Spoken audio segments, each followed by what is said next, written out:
Hello, welcome to Principles of Energy Module 1. We're going to go over the content for Module 1 and some of the stuff that was explained and talked about within the chapter, as well as updates on the information. Once again, as said in our introduction, the text that we use is a little outdated, and so I've updated things because obviously we're after 2020, so we can get the 2020 data in the mix. So without further ado, this course will discuss both energy resources and energy conservation. The definition we're going to look at is the capacity or power to do work, such as the capacity to move an object of a given mass or by application of force. Energy can exist in a variety of forms, such as electrical, mechanical, chemical, thermal, or nuclear, and it can be transformed from one form to another. It is measured by the amount of work done, usually in joules or watts. One of the things I'm going to point out, since this is the first time we're going through coursework, a lot of times when I'm quoting parts of the chapters within our text, I will put the information here. I will also put works cited directly below the coursework, so you're always going to see where I'm getting my information from. So the first thing we're going to just go over quickly is scientific method. One of the procedures that we're always going to be looking into is the scientific method and the engineering design process, those two things. The engineering design process feels very much like the scientific method, but obviously we're leaning on researched science to then create or make something of it, right? That's the point of an engineer. We get to be the people who come up with how we're going to make it happen. That's scientific information. So scientific method, the first part is to identify a problem and make observations. The second part is to ask the question. So we identify something and then we're going to ask the question. That's our hypothesis. Then we need to prove the question, and that's our experimentation. As we're running those experiments, we collect data and then we analyze said data.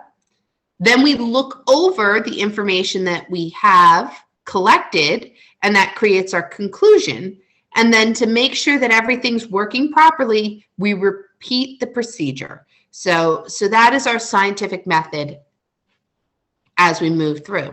Which brings me to the engineering design process. Like I said, very similar things. So the first one is we identify a problem and we ask the question. Then we brainstorm the idea of how we're going to do it. So we imagine how best to solve said problem. The third part is to plan. Much like devising an experiment, the third part is where we start to actually do the experiment. So we're going to devise a plan on how we're going to do it. And then we're going to create whatever it is that we're trying to create. And then finally, we analyze what we've created and we can make improvement. And then we can repeat because there may have been issues that arisen that we then can ask the question again. So engineering design process is directly based on the scientific method, as you could see here, and we're going to work with both concepts as we move through this course. Looking into that definition of energy that we previously saw just 3 slides prior, today's muscle provides less than 1% of all work done in the industrialized world. So everything that we talk about energy-wise has moved from being living thing driven in the form of manpower, animal power to make it happen, to chemical power, nuclear power, and other forms. So we have lots of different forms of energy, and we're going to cover more on this in Module 2. Talking about then and now. So just looking into some of where we stand in the world today versus previously. And we can look at world population growth. And as I said, this is one of those moments where I've updated the text, obviously. And so here we go. We are currently in 2020 at 7.753 billion people based on the United Nations numbers. Looking at lead emitted in the United States, we can see that lead emissions have dropped, and this is tons to the cube So here we go. We have 204. This was back when lead emissions were legal, and then they became illegal and started phasing out. And now we just have it in trace material. And then we can even see today it's even lower. We've now dropped below 10 to the third cubic tons. So we're in a good place as far as lead emissions, which is great because lead causes brain damage. So it's something that needs to be phased out of being used in product. Tons of waste recycled. Recycling is a growing market, but the growth on the recycling market has actually slowed. If you notice, it has still grown in the last 10 years, but it's actually slowed down quite a lot. And that's because there's many, many things that can't be recycled. And there's a lot of problems with our recycling waste stream. And so that's another place of research and something that we can explore more about as we move forward in this course. Tons of garbage generated annually. We are still increasing the amount of garbage that we've generated. So a great question to ask ourselves is, even though the recycling, the capacity to reduce the amount of garbage that we have has gone down, we have not actually reduced the amount of garbage. We have actually continued to increase it, and it's still steadily increasing. The increase of garbage production has slowed, but literally half of everything that goes out that we purchase. Think of one purchase that you make. Christmas just happened. I have kids. We buy them a toy. And like half of everything that we purchased within that toy was packaging. It was so wasteful. It almost hurts. It almost hurts the amount of waste. So production of garbage is just continuing still in today's society. Percentage of oil imports in the United States has actually dropped in the last few years. A lot of our oil reserves have actually been opened up, so they've hit a reduction, as well as oil consumption has kind of switched how it's being utilized. And so there's multiple reasons why this reduction in percentage has happened between 2010 and 2020. And the number that I have here is actually the 2021 year number. I like to be as most up to date as I can. Percentage of federal budget spent on environmental issues has dropped so much in the last 10 years. It's one of the heaviest cut forms of spending in our government, and you can see that that's dropped down to 0.3% of the federal budget. As far as carbon dioxide emissions, that is still growing steadily, even though there has been efforts made to reduce the amount of carbon dioxide that's being put into the atmosphere. We are already at 414.24 parts per million to date. So the amount of atmospheric carbon dioxide is still steadily increasing, and that has an impact on our atmosphere, which changes climatic conditions. It also has impact on us and our livelihoods, because everything has a trickle-down effect. When we alter the atmospheric bubble that we have to live in, it has repercussions. World CO2 emissions based on 10 to the 9 tons per year has increased still. So even though we're doing all this emissions reduction, there has still been an increase in world production of CO2.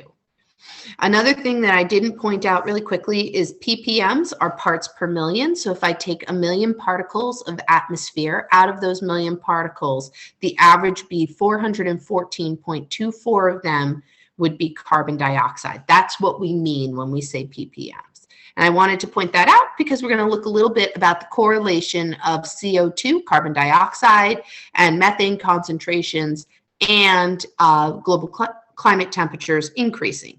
And when we talk about things like temperature increase, heat, thermo is a form of energy. So it doesn't have to always translate into actual physical heat, because that can turn into other forms of energy, i.e. heat can turn into something like wind. So we can talk about large storms, or heat makes more space between atmospheric particles, which allows for greater capacity of water. I can fit more water in warm atmosphere. So I increase the humidity, which can increase the torrential downpour of a storm because it has greater capacity to hold water. It can hold more water. It can have faster wind speeds. So it makes things more dangerous. So as we move through this course, we're going to be talking about energy in the more universal way of how it's transferring. And we can look at the world as being energy. We ourselves are energy. We have different forms within our body. We have food that we eat that creates a chemical storage. We store that energy within our muscles, so on and so forth. So we transfer that energy into mechanical action. So then I utilize that chemical storage to then feed my muscles, which allows me to do mechanical actions, so mechanical energy. So we have a lot of transference. Another piece that we're going to touch on is climate alteration, climate change, how that plays into energy use, consumption on the more universal scale of how we're increasing CO2 and how that affects us, but also in that more interesting, very heady concept that I was just talking about, where we could look at something like weather conditions and how that translates.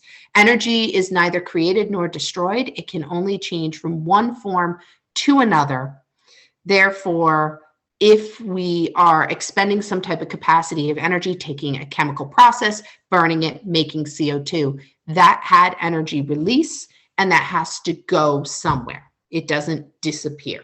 It may not be as easy to harness in the form that it moved to, but it doesn't go away. This is important.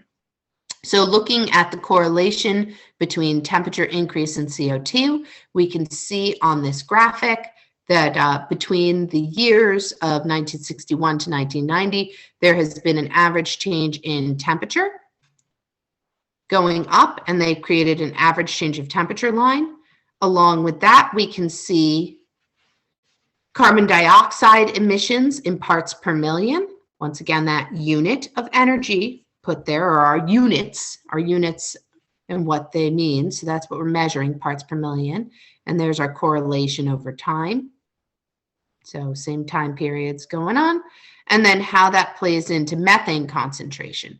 Methane is another concept that we're going to talk about way farther in the chapter, in the modules towards the end. I believe it's module 11 is chemical energy. So we'll touch on methane there. But methane has a greater capacity to hold heat energy in, and so it can be actually even more dangerous than CO2. Speaking of those things, I've already stated this, but what I was saying when energy can change from one form to another is called the law of conservation of energy. This is one of our laws. We're going to cover a couple of laws within this course. The beautiful thing about scientific laws is they have been proven without a doubt, and therefore you can base your information on them without question. They are universal. The universe follows these laws. So the entire, everything that we know follows the law of conservation of energy, which is energy is converted within a quantity of the total energy in the universe as constant. Therefore, energy can be changed from one form to another, but it can never be destroyed. Energy cannot be created or destroyed. And so here is an energy converted or redistributed. And this is just an example of energy moving through nuclear reactors. And I walk you through. I can give you a minute to just read that. Talking about the fission of an atom, we split the atom, that releases heat energy. We use that heat energy to boil water. That creates the steam. The steam turns turbines. Those turbines turn electrical generator systems, which make magnetic electrons jump. Electricity is electrons jumping. And then that electricity can be fed out onto the grid. Each step here, I lose a little bit of energy in other forms, like sound. But it's not destroyed. It's not gone forever. It's just less easy to harness. Energy supplies are key limiting factors to the growth of any type of economic, social world. The U.S. owes much of its world power from its access to adequate and reliable energy resources. Consistency within energy production really helps create nation building. So now looking at some of these updated. So now these slides are similar to slides that you would see within the text, but they're the updated versions from 2020. And so I'm going to take a pause here and actually cut the video as a part 1. And I will pick up with part 2, looking at petroleum use in energy sources and